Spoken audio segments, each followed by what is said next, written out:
Yung sitwasyon na gustong-gusto kong mag-video, kasama sana ako kasi ang ganda ng background. Kaso, ayaw makisama ang cellphone. Ayaw tumayo mag-isa. So, yun na nga, ano pa nga ba?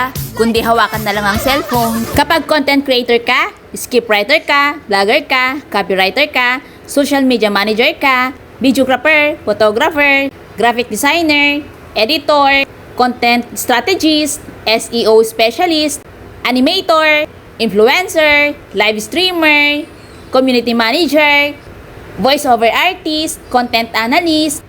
Yun! O diba, ang dami?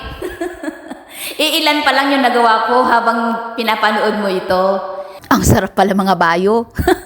Dahil joke lang. Masaya ako kasi masaya ang mga anak ko na natupad yung isa sa mga bucket list nila, ang makasakay ng kabayo.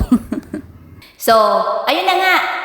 Panoorin ang kagandahan ng Kapurpurawan Rock Formation dito lang sa Burgos, Ilocos Norte. 10 pesos ang entrance fee at 100 naman pag magrenta ka ng kabayo. Yuko! Ito ang bubungad. O, diba? Ang ganda. Napatalon at napasayaw nga ako sa ganda dyan. Ang dami ko pa sanang gustong gawin dyan. Buti na lang, napigilan ko sarili ko.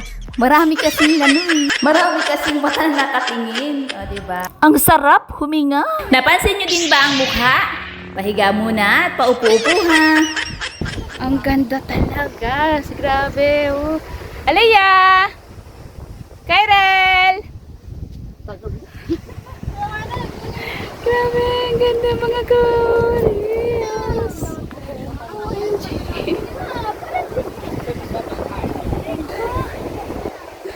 Oh my God, mapapasayaw ka talaga dito. Sa ganda.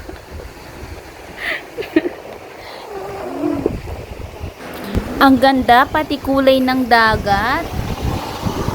Pagdating naman sa usapang security assurance, marami ring nakaposta dito na nakamasid lamang sa mga namamasyal. Oh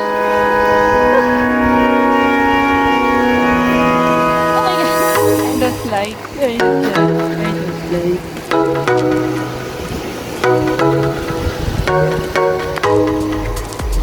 Diyan ang part na pinakamaganda at pinakamaputi yung mga bato. Kaso nga lang, hindi ko na kinaya. Naunahan ako ng takot na bumaba.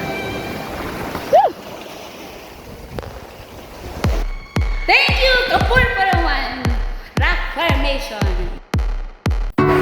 Nagustuhan mo din ba ang lugar? Follow and share! Maraming salamat muli!